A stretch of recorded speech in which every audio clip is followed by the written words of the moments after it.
ವಾರಾಯಿ ಜ್ಯುವೆಲರ್ಸ್ಗೆ 14 KG ಚಿನ್ನಾಭರಣ ವಂಚನೆ ಕೇಸ್ಗೆ ಸಂಬಂಧಿಸಿದಂತೆ ಐಶ್ವರ್ಯ ಕೇಸ್ನ ತನಿಖಾಧಿಕಾರಿ ಎಸಿಪಿ ಭರತ್ ರೆಡ್ಡಿ ವರ್ಗಾವಣೆ ಆಗಿದೆ. ಬ್ಯಾಟರಾಯನಪುರ ಉಪವಿಭಾಗದ ಎಸಿಪಿ ಆಗಿದ್ದಂತ ಭರತ್ ರೆಡ್ಡಿ ಇವರು ಸಾಕಷ್ಟು ಚರ್ಚೆಗೆ ಗ್ರಾಸವಾಗಿದೆ. ಎಸಿಪಿ ಭರತ್ ರೆಡ್ಡಿ ಅವರ ವರ್ಗಾವಣೆ ಎನ್ನುವುದು ಗೊತ್ತಾಗ್ತಾ ಇದೆ.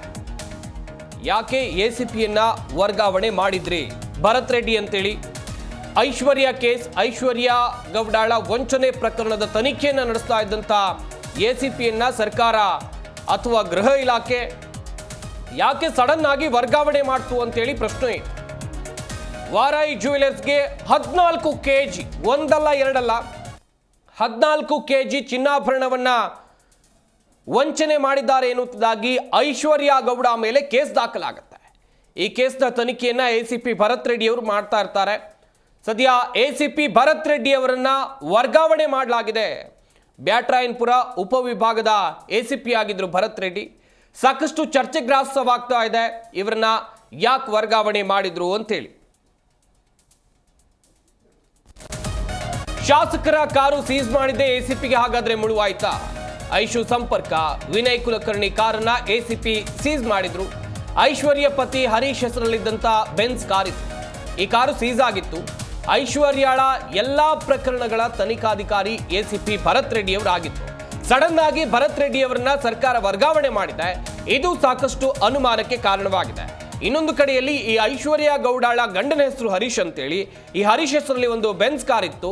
ಇದನ್ನ ಶಾಸಕರು ಬಳಸ್ತಾ ಇದ್ರು. ಈ ಬಗ್ಗೆ ಇನ್ನಷ್ಟು ಮಾಹಿತಿಯನ್ನು ಕೊಡ್ತಾರೆ ನಮ್ಮ ಪ್ರತಿನಿಧಿ ವಿಶ್ವನಾಥ್ ಹರಿಹರ ದೂರವಾಣಿ ಸಂಪರ್ಕದಲ್ಲಿ ಜಾಯ್ನ್ ಆಗ್ತಾ ಇದ್ದಾರೆ.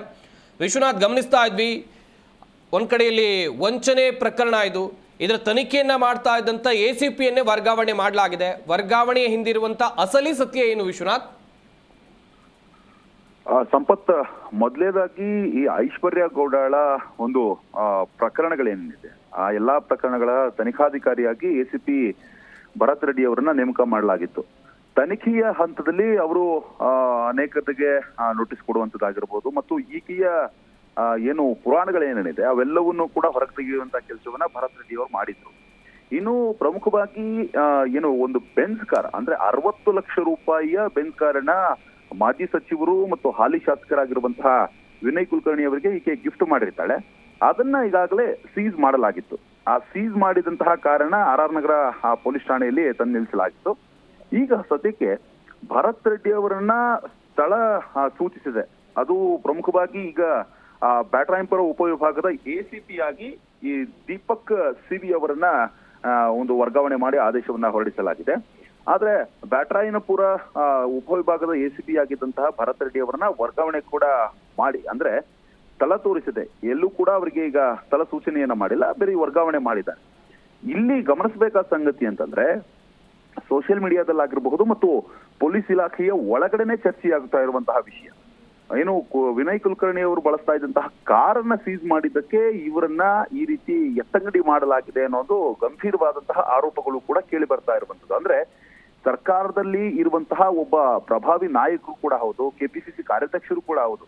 ಹೀಗಾಗಿ ಅವರನ್ನ ಈ ಪ್ರಕರಣದಲ್ಲಿ ಇನ್ವಾಲ್ವ್ಮೆಂಟ್ ಮಾಡ್ಕೊಂಡಿದ್ದು ಮತ್ತು ಅವರು ಬಳಸ್ತಾ ಇದ್ದಂತಹ ಕಾರನ್ನ ಸೀಸ್ ಮಾಡಿದ್ದಾಗಿರ್ಬೋದು ಮತ್ತು ಐಶ್ವರ್ಯ ಗೌಡ ಜೊತೆ ಅವರಿಗೆ ಲಿಂಕ್ ಇದೆ ಅನ್ನೋದನ್ನು ಕೂಡ ಪ್ರೂವ್ ಮಾಡಿದಂತಹ ಹಿನ್ನೆಲೆಯಲ್ಲಿ ಅಂದ್ರೆ ಫೋಟೋಗಳು ಕೂಡ ಅದನ್ನ ಸಾರಿ ಹೇಳಿತ್ತು ಮತ್ತು ಅವರು ಬಳಸ್ತಾ ಇದ್ದಂತಹ ಕಾರು ಕೂಡ ಅದನ್ನ ನೇರವಾಗಿ ಹೇಳಿತ್ತು. ಅಂದ್ರೆ ಐಶ್ವರ್ಯ ಗೌಡ ನಿರಂತರವಾಗಿ ಸಂಪರ್ಕದಲ್ಲಿದ್ದಾರೆ, ವ್ಯವಹಾರಿಕವಾಗಿ ಕೂಡ ಅವ್ರ ಜೊತೆ ಟಚ್ ಅಲ್ಲಿ ಇದ್ದಾರೆ ಅನ್ನೋ ಒಂದು ಹಿನ್ನೆಲೆಯಲ್ಲೂ ಕೂಡ. ಯಾಕಂತಂದ್ರೆ 60 ಲಕ್ಷ ರೂಪಾಯಿ ಬೆನ್ಸ್ ಕಾರನ್ನ ಗಿಫ್ಟ್ ಕೊಡ್ತಾಳೆ ಅಂತಂದ್ರೆ ಅವರ ಒಂದು ವ್ಯವಹಾರಿಕ ಸಂಬಂಧ ಎಷ್ಟು ಮಟ್ಟಿಗೆ ಇರ್ಬೋದು ಅಂತ ಊಹೆನೂ ಕೂಡ ಮಾಡ್ಕೋಬಹುದು. ಸದ್ಯಕ್ಕಂತೂ ಪ್ರಕರಣದಲ್ಲಿ ತನಿಖೆ ನಡೀತಾ ಇದೆ. ತನಿಖೆ ನಡೀತಾ ಇದ್ದಂತಹ ಸಂದರ್ಭದಲ್ಲಿಯೇ ಭರತ್ ರೆಡ್ಡಿ ಅವರನ್ನ ಈ ರೀತಿಯಾಗಿ ಎತ್ತಂಗಡಿ ಮಾಡಿದ್ದು ದೊಡ್ಡ ಚರ್ಚೆಗೂ ಕೂಡ ಕಾರಣ ಆಗಿರುವಂತದ್ದು. ಇಲ್ಲಿ ನೇರವಾಗಿ ರಾಜಕಾರಣಿಗಳ ವಿರುದ್ಧವಾಗಿ ಯಾವುದೇ ರೀತಿಯನ್ನು ಕೂಡ ಕೆಲಸ ಮಾಡಬಾರದಾ ಅಂದ್ರೆ ಅಧಿಕಾರಿಗಳು, ಪೊಲೀಸರು ಅನ್ನೋ ಒಂದು ಎಲ್ಲರಲ್ಲೂ ಕೂಡ ಈಗ ಮೂಡ್ತಾ ಇರುವಂತಹ ಭಾವನೆ. ಒಟ್ಟಾರೆಯಾಗಿ ಒಬ್ಬ ಸಿನ್ಸಿಯರ್ ಆಫೀಸರ್ ಆಗಿದ್ರು ಮತ್ತು ಉತ್ತಮವಾದ ಕೆಲಸವನ್ನ ಮಾಡ್ತಾ ಇದ್ರು. ಪ್ರಕರಣದಲ್ಲಿ ಯಾರೇ ಇದ್ರು ಅವ್ರನ್ನ ಬಿಡಬಾರದು ಅನ್ನೋ ಒಂದು ಹಿನ್ನೆಲೆಯಲ್ಲಿ ತನಿಖೆಯನ್ನ ಮಾಡಿದ್ದಕ್ಕಾಗಿಯೇ ಭರತ್ ರೆಡ್ಡಿ ಅವರನ್ನ ಎತ್ತಂಗಡಿ ಮಾಡಲಾಯಿತು ಅಂತ ನೇರವಾಗಿನೇ ಹೇಳ್ಬೋದು. ಸದ್ಯಕ್ಕೆ ಈ ಬಗ್ಗೆ ಪೊಲೀಸ್ ಇಲಾಖೆಯಲ್ಲೂ ಮತ್ತು ಅವರ ಸ್ನೇಹ ಬಳಗದಲ್ಲೂ ಕೂಡ ದೊಡ್ಡ ಮಟ್ಟದ ಚರ್ಚೆ ಕೂಡ ಆಗ್ತಾ ಇದೆ.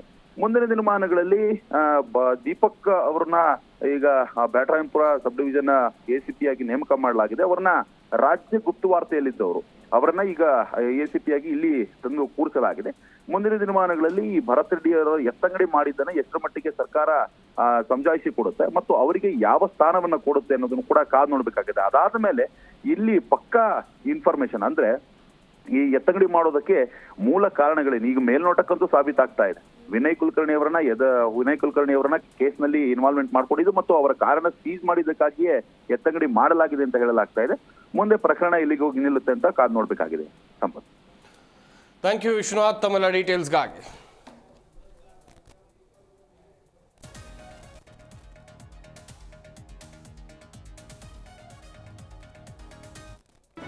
ಜಿ ಕನ್ನಡ ನ್ಯೂಸ್ ಈಗ ನಿಮ್ಮ ಮನೆಯಲ್ಲೇ ನೋಡಿ.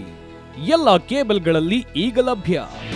ನಿಮ್ಮ ನೆಚ್ಚಿನ ಜಿ ಕನ್ನಡ ನ್ಯೂಸ್ ಈಗ ಸನ್ ಡೈರೆಕ್ಟ್ ನಲ್ಲಿ number 292, Tata play number 1664, Jio TV number 1334, NXT digital number 30, in cable number 30, city networks 51, U digital number 162, GTPL number 17, Rockline telecommunications number 42, Shri Basaveshwara cable number 168, rural cable network 60, Vinayaka digital 57, Abhishek cable 821, city channel 53, Siddeshwara cable network 57, V4 digital Infotech 628, Surya digital networks 53, Gajanan digital number 836, Malnad Infotech Private Limited number